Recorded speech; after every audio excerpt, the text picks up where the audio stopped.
boa tarde, estamos de volta ao podcast Interview Murilo Carvalho, hoje com uma figura ilustre, que eu vi, acho que eu não vi nascer, mas acompanhei o nascimento, né, dessa figura que é o Luiz Gustavo, que são em três, né? Odilor e a Noeli ganharam de uma patelada só 3. Isso foi comentário na cidade de Bacarela. Odilor, um cara muito querido, né? Teu pai era diretor do Criciúma Clube, Mampituba. Eu passei muito tempo sendo diretor junto com ele no Criciúma Clube. Certo. E jogamos futebol no Panelão. Imagina o famoso Panelão. Famoso Panelão. Anos e anos e anos. E tu?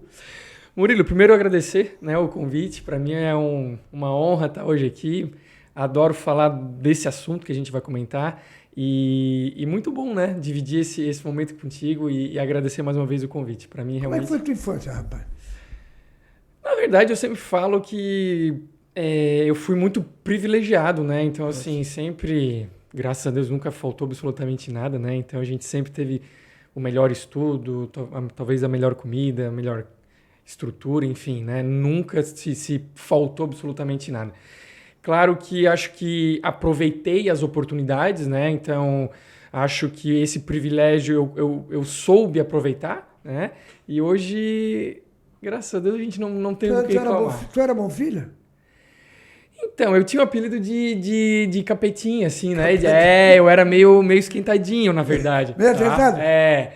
Mas isso, claro, eu acho que era quando era menor, a gente, como o Bento falou, né? A gente era em 3, aí tinha um irmão mais velho, 4, então Vocês assim... protegiam a irmã, que ela era gêmea também, a Marina? Sim. Era bastante protegida, não tinha como ser diferente. Na verdade, até quando a gente ia pro colégio, assim, era engraçado a pé, né? Ela sempre no meio, os dois, né? Quase que como se fosse guarda-costas, né? Não tem como ser diferente. Mas assim, o fato de os 4, né, sempre muito junto, obviamente, durante a infância e adolescência, era muita briga, né? Briga, claro. Um com o outro, enfim, aquela coisa de irmão, né? Coisa de irmão. E 4, né? 3 da mesma idade, o Jorge André, que é o mais velho, é 2 anos de diferença, então, basicamente, todo mundo, né? Mais ou menos a mesma... Agora, quem era o mais namorador de todos? Então, acho que o mais namorador ainda foi o Paulo, meu irmão.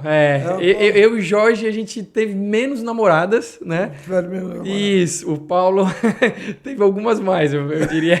Hoje casado, com filhos e tal? Graças a Deus, casado, Maria Cristina, tem uma filha, a Lívia, e o meu irmão, todos casados, todos com filhas. Na verdade, lá em casa, até agora, só menina. Só deu neto, o pai só tem neta. Ai, meu Deus. Mãe, só tem neta? São 5 netas, Murilo. 5 netas. Não importa o sexo. Ah, imagina, é uma delícia, assim, e na verdade, acabou que todas mais ou menos na mesma idade, quando elas se juntam, é uma alegria, uma festa, é muito bom. Estudasse aqui em colégio em Criciúma? A vida inteira ali no Marista. No Marista. Né, a gente fez toda a formação ali, claro, depois no final ali, pré-vestibular, a gente fez o Energia, né? Aí terminou, acabei fazendo minha faculdade em Florianópolis, lá na UFSC. E depois... na UFSC? E aí depois retornei aqui para aqui. O teu irmão gêmeo também é dentista? É médico. É médico? E isso, o Paulo hoje é dermatologista, né? Atua muito na área da cirurgia, né? De câncer de pele. E a minha irmã, a Marina, psicóloga. Então todo mundo na área da saúde. E atua também?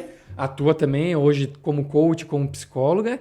E só o Jorge André, o mais velho, que fugiu da área de saúde, que ele fez sistema de informação. Né? Lá em casa todo mundo, a mãe é farmacêutica bioquímica, o pai é dentista, todo mundo na área de saúde, apenas o mais velho ali que acabou saindo da área de saúde. E aí, fosse para Florianópolis, resolvesse fazer odonto, começasse a exercer a profissão de odonto, em que ano em Criciúma? Claro que a minha ideia sempre era voltar para Criciúma, né, Murilo? Pelo fato de ter o pai aqui, então isso eu sabia. As raízes, exato, né? Ia me facilitar, principalmente no início da profissão, né? Então, quando eu me formei, isso em 2010, na verdade, final de 2010, então eu retornei já para cá. E eu sempre tive talvez um sonho, um objetivo de dar aula, né? Eu achava interessante essa questão de poder dar aula. Tu é professor também, né? Isso. É lindo. É professor lá na Unesc, né? Exato, né? Exato. Então, vai cuidar de mim, né? Com certeza, muito bem cuidado.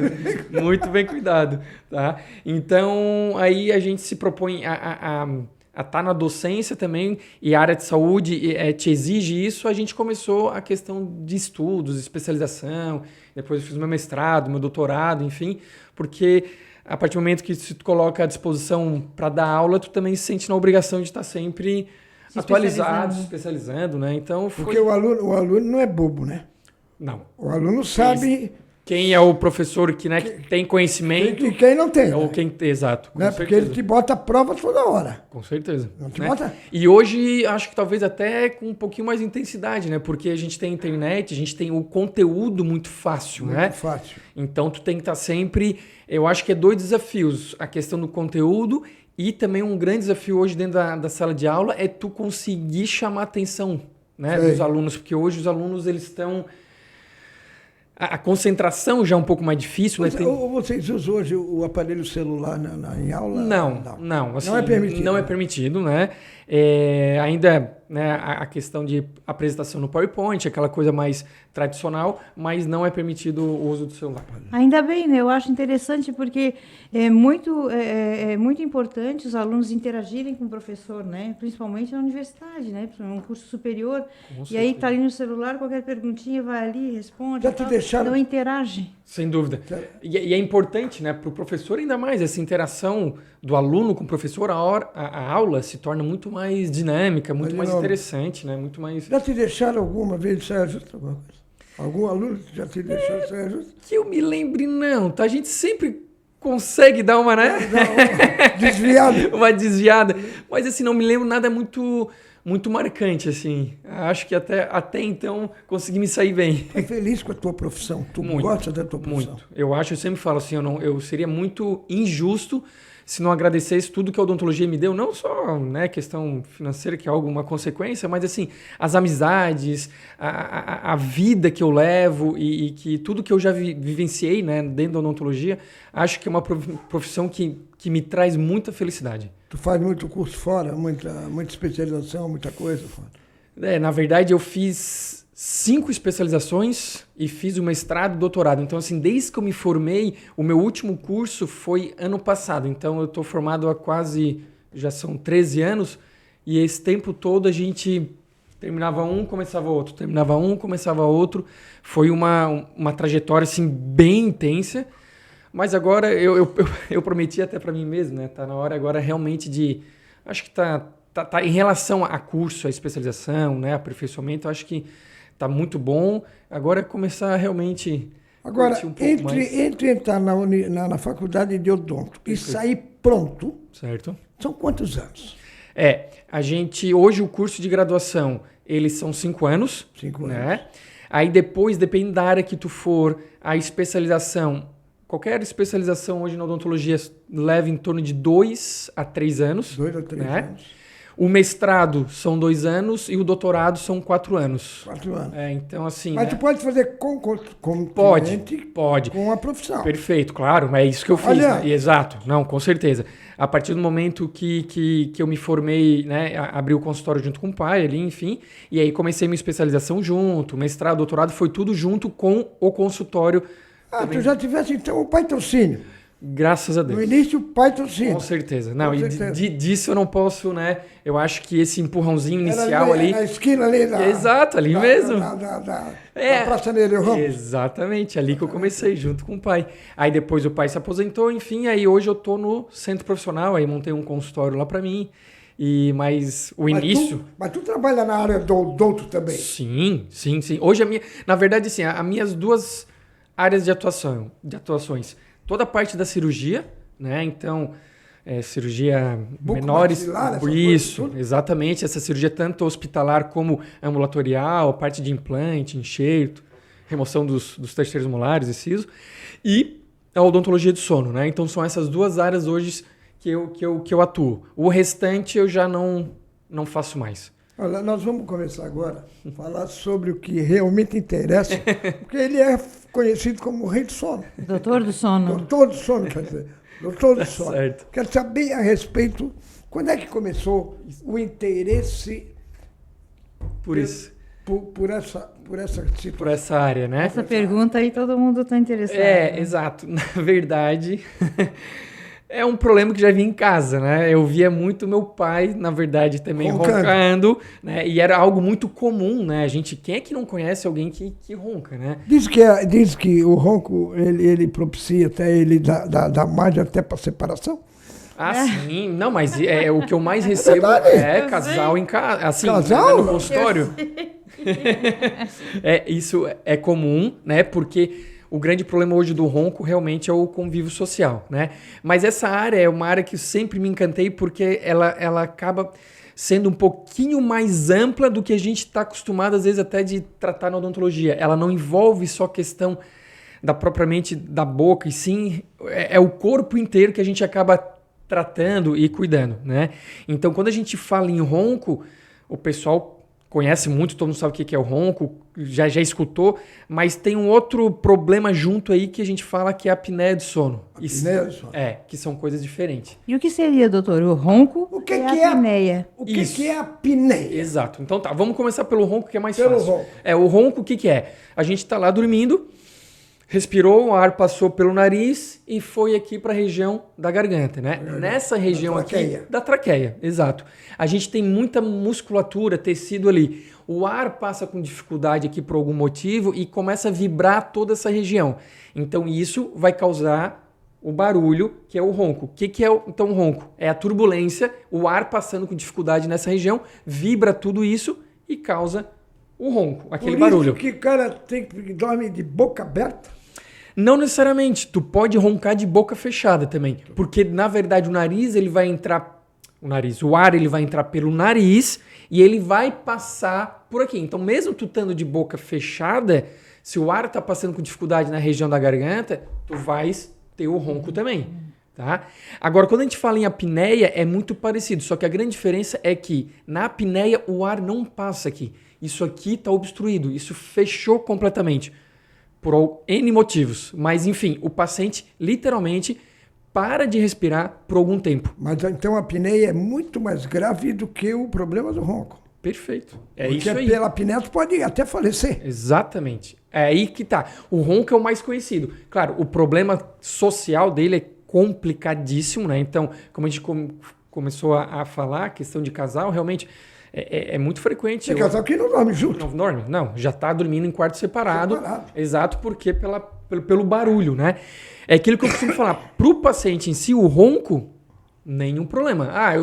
Eu tô sozinho, eu não durmo com ninguém, não tem ninguém ao meu lado, enfim, eu quero roncar minha vida inteira. Não tem problema.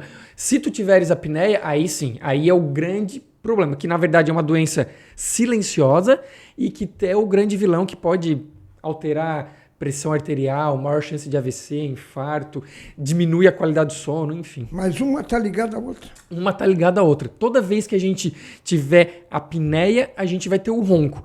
Tu pode apenas ter o ronco e não ter apneia, mas isso é relativamente difícil. É difícil. É difícil. E como é que eu faço o tratamento? É aquilo que eu sempre também costumo falar.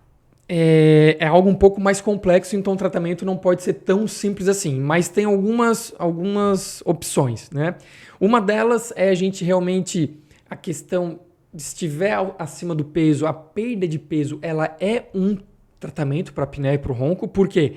Vamos imaginar que quando a gente ganha peso a gente aumenta a gordura nessa região, né? Tanto o abdominal como o cervical, e o acúmulo de gordura nessa região, então vai favorecer o ronco e a apneia. A questão, às vezes, até posição de dormir. Se a gente costuma dormir muito de barriga para cima, tu vai ter um ronco. Então isso é verdade. Sim, porque a gravidade, imagina, se a gente está de barriga para cima, o que vai acontecer? A questão da nossa mandíbula, a nossa língua, a nossa musculatura vai tudo para trás. Tudo isso vai para trás e vai favorecer o fechamento. Então, a pior posição hoje para a gente dormir realmente é a questão de barriga para cima. O correto é a gente sempre dormir de lado, de preferência para o lado esquerdo, com um travesseiro no meio do joelho e um travesseiro na cabeça. Na cabeça. Pensando em circulação sanguínea, em respiração, em posição, né, até de coluna e tudo mais. Então, essa seria a posição ideal. Outra coisa que a gente pode associar no tratamento é a fonoaudióloga. O que tem a ver a fono com o ronco, né? Com o passar do tempo... Fono não é a forma de tu falar. Exato, é que a fono, além de ajudar na dicção, às vezes, da pessoa, né? Ela ajuda também no fortalecimento, na rigidez dessa musculatura. A gente chega lá com uns 40, 50, 60 anos, a gente já não tem a mesma rigidez de musculatura que a gente tinha... nos 30. Exato. O que acontece? Quanto mais flácido essa região, mais fácil isso vibrar e isso fechar. Então, o fator... idade também é um fator de risco. A fonoaudióloga, ela vai passar exercícios para fortalecer toda essa região, deixar isso mais rígido, impedir que isso vibre e feche com muita facilidade. Então é um tratamento que a gente pode associar. E a minha área que eu mais atuo, né, a área da odontologia do sono, o que é? É a gente fazer um aparelho que o paciente vai utilizar toda noite. O que esse aparelho faz? Quando o paciente coloca o aparelho na boca, que na verdade são duas placas, vai uma placa em cima e uma placa embaixo, essas placas são unidas e ela vai pegar a mandíbula e colocar para frente. Colocou o aparelho, a mandíbula vai para frente. Quando coloca a mandíbula para frente, toda essa estrutura, língua e tecido, tudo isso vai para frente. Então aquele espaço que estava apertado ali na garganta, agora ele aumentou, ele abre. E aí o ar vai passar com facilidade, impedindo o ronco e a apneia de sono. Então o que a gente faz é apenas questão de mudança de postura dessa mandíbula. Então não existe medicação. Não tem medicação. Vai se tomar um medicamento de uso contínuo. Medicamento. Não existe. Pelo nem contrário. Cirurgia. Aí tem o que a gente chama de a cirurgia ortognática. O que a cirurgia ortognática vai fazer? O que o aparelho faz. Então, se o paciente, por exemplo, ele tem a mandíbula muito para trás, a parte de cima muito para trás, tudo isso já fechado, a gente pode fazer isso cirurgicamente. Colocar tudo isso para frente. Exato. E que tem muito para frente. Porque já vi também, tem gente que tem o queixo. Exatamente. Aí a gente tem uma limitação às vezes, né? Porque às vezes o paciente já tem o queixo para frente e continua roncando. O que tem que fazer? A gente tem que daí liberar as vias aéreas superiores. Aí a gente não vai trazer mandíbula para frente, a gente vai trazer a parte de cima, maxila para frente. Para ficar mais ou menos ajustado. Exatamente. A parte de cima com a parte de baixo. Tá? Seria uma opção a cirurgia ortognática. Tem algumas cirurgias na área da otorrino, né? Que é realizado, às vezes, se o paciente tiver alguma obstrução nasal, é um fator de risco? Se o paciente não respira direito pelo nariz, ele vai respirar mais pela boca e isso, a chance de respirar pela boca é que ele tenha mais ronco e apneia. Mas não que tu fazendo, às vezes, uma correção de desvio de septo ou de um corneto ou um adenoide, que isso realmente vai curar 100% o ronco e apneia, porque lembrando que o problema tá nessa região aqui. É aqui que tá a obstrução. Onde tem o sininho aqui?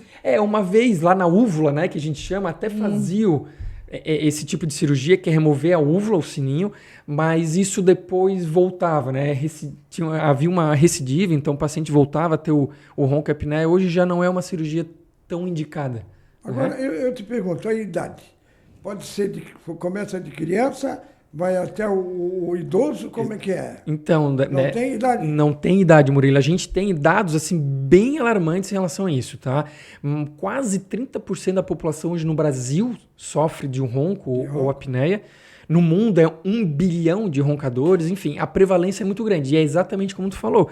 Eu tenho paciente desde 20 e poucos anos de idade, até pacientes com seus 70, 80. Eu, por exemplo, se tem uma pessoa do meu lado que está roncando, eu fico agoniado, eu saio de perto. Saio longe. E isso tem muito a ver, às vezes, com... Tem pessoas que têm sono um pouco mais leve, outras um sono um pouco mais pesado. Então, se a pessoa tem, às vezes, um sono um pouco mais leve, realmente tem uma dificuldade muito grande, né? E aí... Todo mundo ronca ou é mentira aquele cara que, quando pergunta assim, tu ronca? O cara diz assim, não, eu não ronco. É que, na verdade, a gente nunca sabe, né? Que se a gente ronca porque ele não viu, né? Exato. Mas, assim, não, tem pessoas... Não, mas tem vezes que eu sei que eu ronco um pouco, porque eu escuto o meu ronco. Isso, não, tudo bem. Não, às vezes isso acontece mesmo, tá? Acontece. Mas, assim, tem pessoas, obviamente, que não roncam, que não tem apneia, né? Porque às vezes são pessoas, claro, pessoas mais jovens, pessoas que não estão sobrepeso, que tem a questão da anatomia favorável, né? Então, assim, tem vários fatores de risco e tem pessoas que não sofrem desse problema. Os sintomas. Quais são os sintomas? O ronco, sintoma nenhum. Se tu só roncar, tu vais dormir bem, tua vida vai ser igual. Tranquila. Agora, se tu tiver apneia, aí o primeiro sintoma que tu vais observar é aquela pessoa que às vezes acorda cansada, tá sempre com sono. Porque isso não é o normal, né? O que acontece quando a gente tem muita apneia durante a noite? Essas paradas respiratórias vai fazer uma bagunça no nosso sono, porque o nosso sono tem vários estágios. A gente tem um estágio que a gente chama estágio REM, que é o estágio final do sono, que é aquele sono mais reparador, que é o sono mais o melhor profundo, sono que tem. O melhor sono, o que a gente precisa ter. Só que o último, então? O último, o estágio final, o exatamente. Só que se tu tá tendo muita apneia, quando tu tá chegando nesse sono profundo, tu tens a apneia, tu volta pro estágio inicial do sono. Então é comum a gente falar que as pessoas que têm apneia, elas não têm um sono reparador. Elas não têm um sono de qualidade. Então elas acordam cansadas, elas têm facilidade em dormir. Tá? Ela vai deitar na cama e dormir a noite inteira. Só que a qualidade do sono, ela é muito prejudicada. E aí, o primeiro sintoma que começa é essa sonolência, esse cansaço, parece que acorda indisposta, tá sempre em qualquer lugar, já consegue dormir. Então esse é o sinal clássico do paciente com apneia. Agora eu te pergunto, tem mergulhador, tem alguma coisa a ver? Sim. Com a apneia, Isso. A apneia do mergulhador com a apneia do sono? Claro, é que são apneias diferentes. Aquela do sono, na verdade, ela é inconsciente, né? A gente está dormindo, mas aquela apneia do mergulhador é a mesma apneia. O que eles fazem, né? Eles conseguem, através de muito treino, eles conseguirem realmente parar essa respiração e ficar por um longo tempo. Quanto, por exemplo, pode ficar 5, 6 minutos?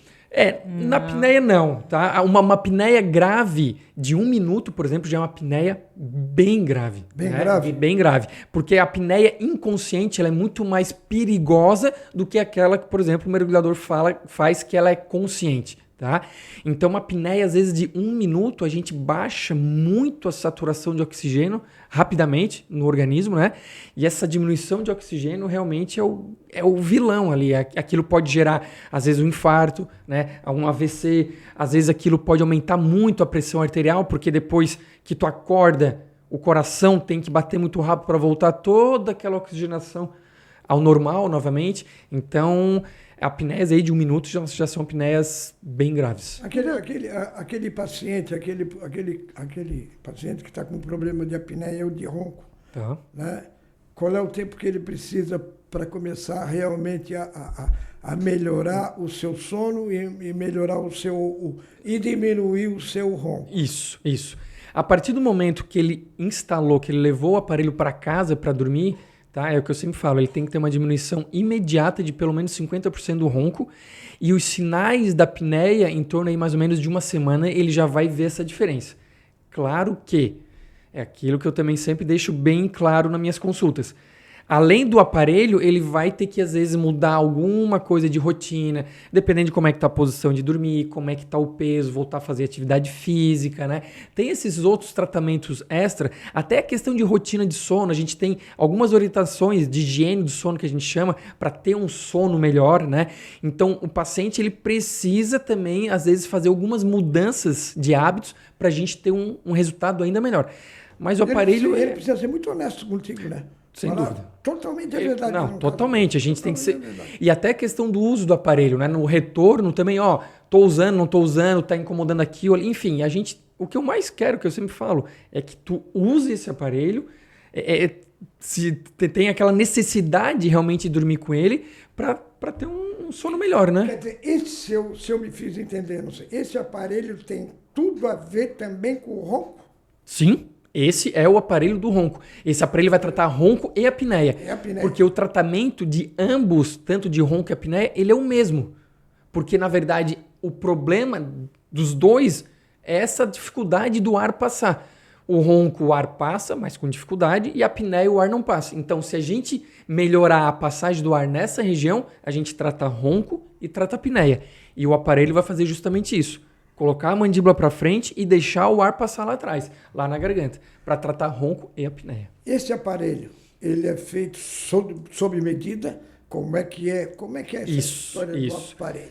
Ele precisa ser feito sob medida, então a gente tem que fazer as moldagens que a gente chama do paciente, das arcadas. Eu preciso registrar, por exemplo, quanto que o paciente consegue avançar a mandíbula dele, né, para eu ter esse registro, enviar isso para um laboratório para confeccionar um aparelho exclusivo, né, para esse meu paciente. Tá? Então, ele vai ser exatamente montado para aquele paciente, dependendo da arcada dentária, da oclusão, do quanto esse paciente consegue colocar a mandíbula para frente, para a gente ter um melhor conforto. Tem bruxismo, essas coisas todas. Isso aí, como é que é?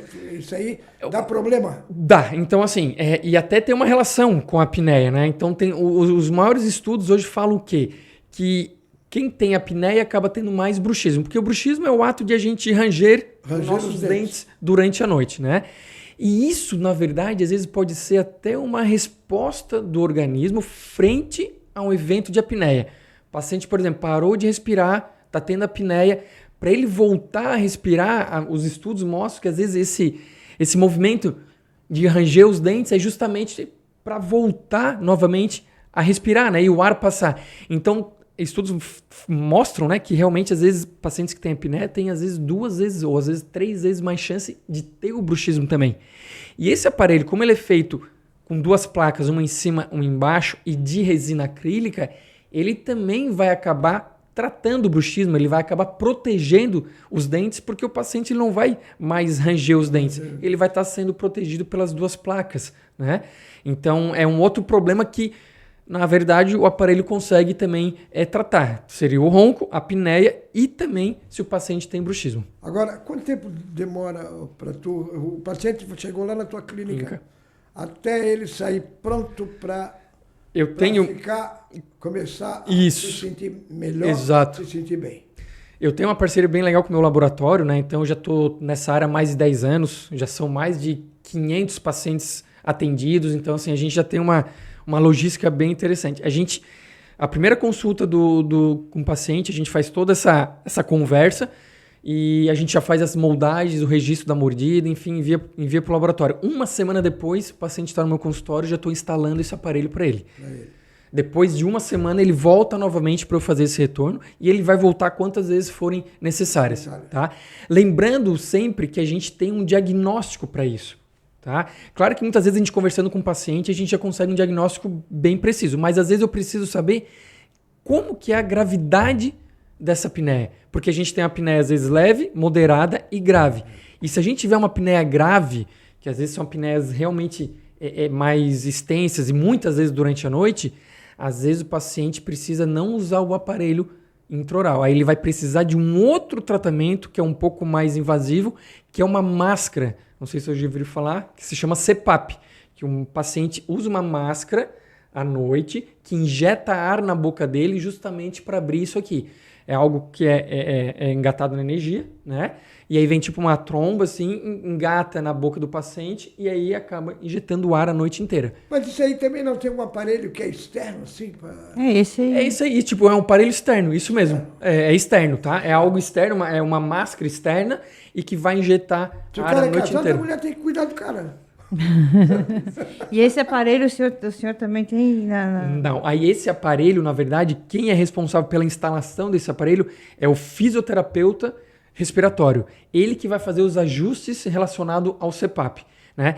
O médico do sono ele vai dar um diagnóstico. Né? Então hoje a gente tem, por exemplo, clínica do sono.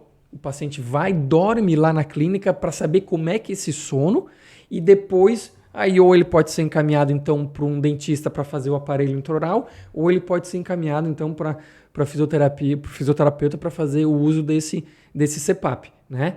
Claro, como eu falei, junto com tudo isso que a gente falou, tem todas aquelas outras orientações. E o diagnóstico hoje até ficou até um pouco mais fácil, tem sido utilizado muito um exame que se faz em casa. Né? Então, o paciente pode levar o aparelho para fazer o exame em casa, dormir em casa. Esse CPAP? Não, eu digo, a gente chama polissonografia, tá? Que é o exame do sono. Ao invés de tu lá na clínica, dormir lá na clínica para ver, tu vais dormir em casa, daí tu leva um aparelho e tu dorme em casa para saber como é que tá o teu sono, né? Quantas vezes tu roncou, quantas vezes tu teve apneia, quanto tempo tu ficou sem respirar, qual foi tua saturação, frequência cardíaca, enfim... Né, para a gente ter um diagnóstico bem interessante sobre a questão do teu sono. Depois que fez o tratamento, começou às vezes o tratamento com o aparelho, a gente pode repetir novamente esse exame até para poder comparar se realmente a gente está estamos no caminho certo, né? Doutor, Desde o momento que eu entro na tua clínica para me tratar de apneia ou do ronco, quanto tempo eu preciso para, assim, ó, tô realmente legal. Legal. Assim, eu diria no máximo em torno de 15 dias. De 15 dias? De 15 dias, tá? Aí depois eu não preciso mais te procurar? Se tu tiver bem adaptado com o aparelho, tiver utilizando todo dia o aparelho, sem problema nenhum, tiver seguindo as orientações, eu dou alta ao paciente. Dou alta ao paciente e ele vai vir a cada ano no meu consultório pra gente ver como é que tá o aparelho. Exato, para acompanhar, tá? Mas assim, é aquilo que eu sempre, se o paciente tá afim, né, de aderir ao tratamento e realmente fazer e levar a sério o negócio, não tem como dar errado, tá? Não tem como de verdade. Errado. Tem muitos casos aqui na nossa região? Muitos casos, porque a prevalência desse tipo de problema é muito grande, né? Então, como a gente comentou, desde crianças, adolescentes, até jovens, idosos, e é uma área da odontologia que ela é nova ainda, né? É uma área que ela é pouco desconhecida, pouco conhecida, desculpa.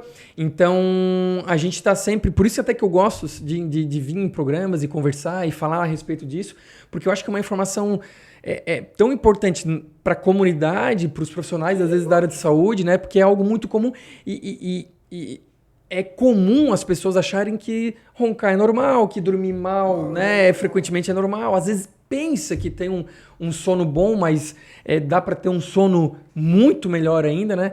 Então, a demanda, assim, graças a Deus, ela é bem grande.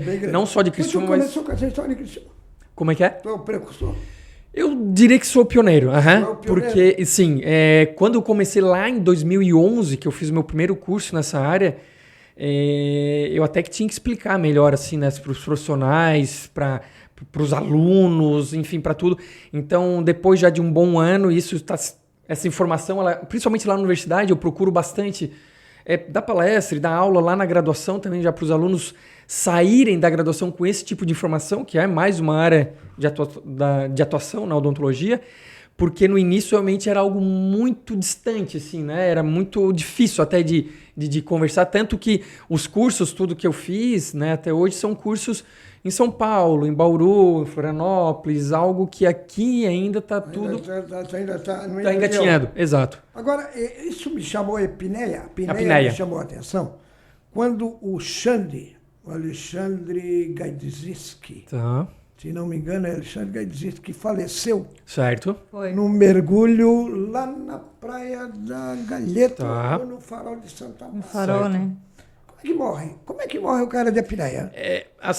Aí ele acabou, claro, nesse caso, algo que ele... Ele era treinado, de repente? De repente, ele passou do limite, porque a apneia, ele parou de respirar, né? Eles contam ali quantos minutos vão ficar sem respirar. Agora, se tu passa no limite que tu baixa muito a oxigenação no cérebro, aí tu pode realmente vir a óbito. Por isso que veio a óbito. Com certeza. Pela falta de oxigenação no organismo dele. E dormindo também pode acontecer? Sim. Aí tu pode ter um AVC, pode ter um infarto. Então, a apneia pode ser a causa de um AVC ou de uma parada cardíaca? Sim, exato. Pode ser pela apneia. Pela apneia, né? A gente não costuma falar que tu vai a óbito pela... Não, mas foi uma consequência. A apneia causou aquela parada cardíaca, aquele AVC, aquele infarto, e tu pode vir a óbito, sim. Isso é uma coisa nova dentro da medicina, dentro da odontologia? Não, que não. Na verdade, assim, talvez as especialidades, né, isso talvez seja algo novo, mas o diagnóstico, eu digo, o problema da apneia é algo muito, muito antigo já. Mas, exato. Porque tu está me dizendo que tu começou em 2011, por aí. Isso. Quer dizer, antes, como é que os caras conviviam, cara? Pois é, assim... por exemplo, aqui na nossa região.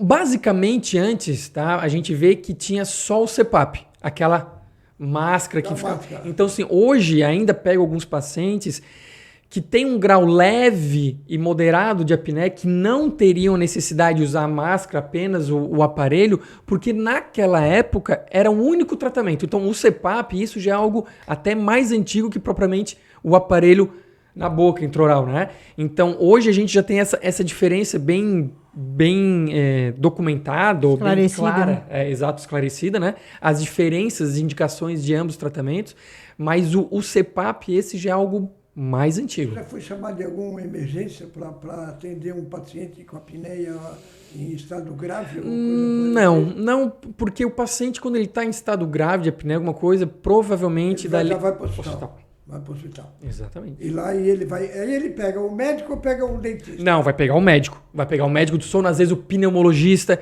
né? É o médico do sono, enfim, a parte da equipe de fisioterapia, aí já é essa área, tá? Porque, na verdade, nós, o cirurgião dentista, a gente está focado principalmente nesse tratamento do ronco e da apneia leve e moderado. Quando a gente parte para uma apneia grave, a gente tem que envolver outros profissionais, tá? Então, o diagnóstico muitas vezes fica a critério ali do médico do sono, que vai dar esse laudo, né, desse exame, e depois o tratamento aí vai depender do grau de apneia que tem esse paciente. Se for uma apneia mais grave, e aí quando a gente fala em apneia grave, geralmente são pacientes às vezes um pouco mais obesos, né, enfim, talvez homens acima de seus 50 anos, e aí, muitas vezes, esse tratamento tem que envolver toda a parte da pneumologia, do otorrino, da fisioterapia, enfim, outras áreas da saúde. Todos nós sabemos que a medicina, a odontologia, passa por um período assim de transformação. O que era há 20 anos atrás, hoje a atualização, a tecnologia, tudo. Ela é muito grande, muito forte. Nessa área também é a mesma coisa. É tudo igual também, né? Hoje a gente já tem, por exemplo, a área digital na odontologia hoje está muito grande, né? Então, assim, a gente hoje, se quiser, ao invés de fazer aquelas moldagens com a massinha, né, que a gente chama material de moldagem, tem um scanner intraoral, a gente consegue fazer esse aparelho para o paciente usar na boca numa impressora 3D. Então tem toda essa tecnologia também na odontologia do sono, como em qualquer outra área, né? E isso na odontologia é bem forte, né? Então, assim, a questão de novos materiais, né, de uma tecnologia sempre bem avançada e sempre mudando bastante. Por isso que a gente não pode parar. O equipamento é caro?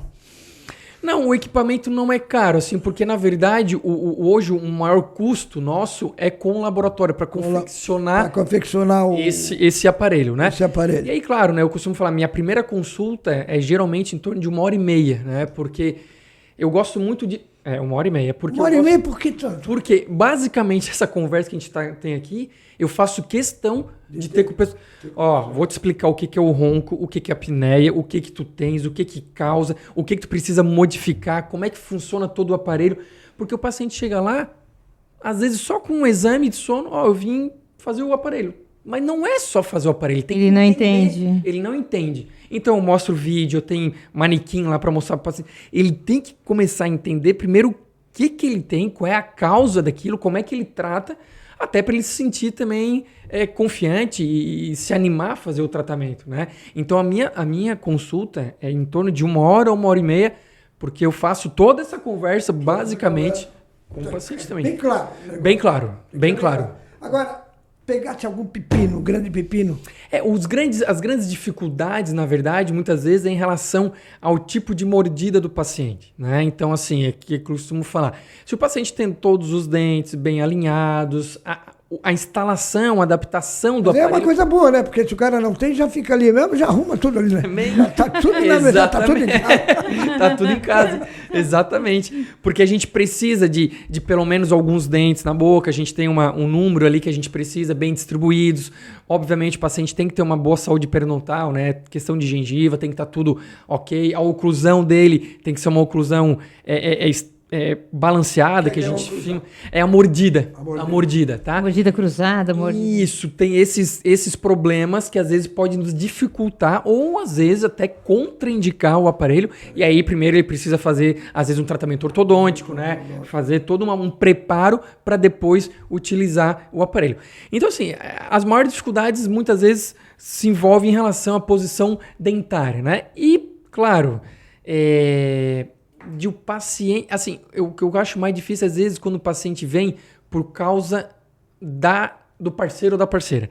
Porque quando ele vem por conta própria, que ele está se incomodando já com sono, com dificuldade, é mais fácil. Agora, às vezes, ele, a princípio, tem um bom sono, só que, né, a mulher ou o marido, enfim, está reclamando só do ronco.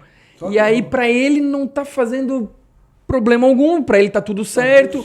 Então é algo que ele vem um pouco mais forçado. Né? E aí, isso, aí às vezes é um pouco mais difícil de o paciente aderir ao tratamento. Exato. Quando o paciente já vem, não, doutor, eu preciso dormir bem. Mas a mulher manda é mais fácil. É mais fácil. Geralmente a mulher manda. Exato. Se a mulher subir, a mulher manda, né? Exato. Não, tem gente que fala, não, agora eu tô lá em casa, eu não posso mais dormir sem aparelho.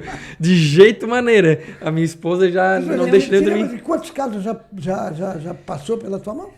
Esses dias estava contando lá no consultório, são mais de 500 casos já, né, tratados. 500 casos. Então, E com sucesso. Com sucesso, graças a Deus. Graças a Deus. Graças a Deus. É aquilo que eu costumo falar. Eu não tive ainda pacientes que chegaram e devolveram, não usei. Talvez alguém deixou de usar e não me avisou, não retornou, enfim, né? Porque assim, é aquilo que... às vezes, coloquei uma vez ou outra, não vou querer usar, não tô mais... Enfim. E tem pessoas que não se adaptam a esse tipo de coisa? É que como qualquer outra coisa que a gente coloca na boca, é uma coisa estranha. Exato. Então é aquilo que eu sempre costumo... Eu já falo de cara, não é que tu vais colocar o aparelho e vai falar, nossa, que coisa boa. Que coisa boa. Não dói. Ele faz uma pressão. Ele tem que ter uma certa pressão, fazer uma retenção nos dentes. Ele é tipo uma prótese? Ele é tipo uma prótese. Ele é feito de resina acrílica, né? Ele tem um pouquinho de pressão, porque ele precisa ficar em posição durante a noite, né? E ele precisa colocar a mandíbula para frente. Mas assim, é algo, né, bem tranquilo. E se a pessoa usa um aparelho ortodôntico? Contraindicado. Ela vai precisar primeiro finalizar o tratamento ortodôntico, porque eu não consigo instalar um aparelho de ronco em cima. Exato. Primeiro, exato. Já aconteceu alguns casos, pacientes virem procurar o tratamento, está em tratamento ortodôntico. Ele precisa primeiro finalizar para depois a gente dar início ao tratamento do ronco. Está trabalhando muito? Graças a Deus. Graças a Deus. É porque, na verdade, eu me divido basicamente em 3 funções hoje. Tem um consultório, a universidade e tem a prefeitura, né? Então a prefeitura tu é... Eu sou concursado, mas são 10 horas semanais. 10 horas né? semanais. Então, eu faço um dia apenas... Para te encontrar na prefeitura. Te vira nos 30 então, meu. Como é que é? Te vira nos 30. Me viro. Não, sempre me virei. Eu gosto muito de desafio. Eu adoro mudança, adoro desafio. Então eu tenho até às vezes uma dificuldade de negar as coisas que aparecem, né? Então a gente vai pegando uma coisa, pegando outra, enfim. Hoje eu já estou começando a saber dizer não e começando, eu acho que está na hora, né? De selecionar um pouco mais. Mas assim, a minha carga horária hoje na graduação, também na odontologia, eu já reduzi bastante, justamente porque o consultório exigiu essa demanda. Tu atende, aonde que é o teu consultório? Ali no Centro Profissional de Criciúma, onde é a Câmara de Vereadores. A Câmara de Vereadores, né? Aqui? Isso, ali, eu vim a pé. Né? E qual é de que hora que tu atende? Então, ali eu atendo sempre na segunda, na quarta, quinta e sexta. Na terça-feira é o único dia que eu estou na prefeitura e na universidade, na verdade, eu estou hoje à noite, então sair daqui ainda tem que dar aula à noite e na quinta de manhã. Tu dá aula ou tu atende lá? Lá eu dou aula, tem 2 disciplinas. Eu sou responsável pela disciplina de cirurgia oral 1 e cirurgia oral 2. A 1 é apenas teoria e a 2 é apenas prática. Apenas prática. Exato. E a gente tem... Eu dou aula para minha nora. Minha nora está se especializando em cirurgia também. Que legal, que bacana. E a gente tem as especialidades hoje lá, né? A gente tem a pós-graduação hoje que está muito forte lá na odontologia, na Unesc. A gente tem pós-graduação em implante, em prótese, em harmonização, em ortodontia. Enfim, tem várias áreas de especialização hoje lá na... Ele é bem feliz? Muito legal. Tu é um cara feliz? Sou um cara feliz, sou um cara realizado. Realizado? Sou tanto... Família tranquila? Graças a Deus. O semblante dele, Murilo. Teu pai é um cara de muita gente fina. O pai e a mãe, assim, eu acho que a base... Deram uma educação muito boa para vocês. Acho que sim, acho que isso, sem dúvida, foi fundamental. E eu casei também com minha esposa, ela vem a mesma essência da família. Com a filha, foi tu que casou com a filha lá que era lá do Pinheirinho? E do Peruque. Do Peruque? Isso. Aquele cara que tem não é serralheria? Exatamente. O seu Peruque? Exatamente. Tem um amigão. Exatamente. Também é outro gente. Não, sensacional. Assim, a família da minha esposa também é na mesma essência. Me lembra a história do casamento de vocês dois? Lembras? A gente entrou cantando? Entrou cantando. Que bonitinho. Entramos cantando. Exatamente. Que bonitinho. Exatamente, né? Meu querido,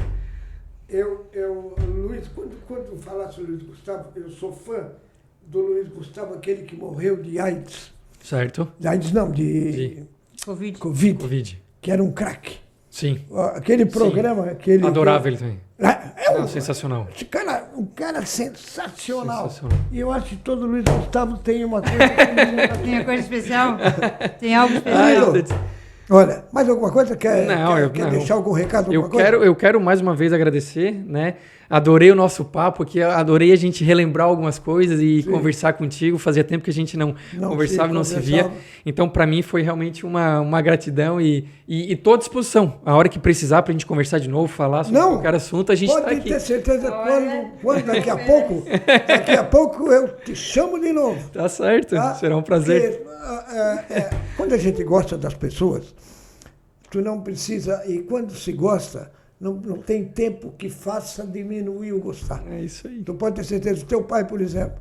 Teu pai, às vezes, passa tempo que não vejo, mas quando vejo... É tudo igual, né? Bombom dele. Querido, meu amigo. Tá certo. Obrigado. Sucesso para ti. Para nós. Para nós. Um abraço.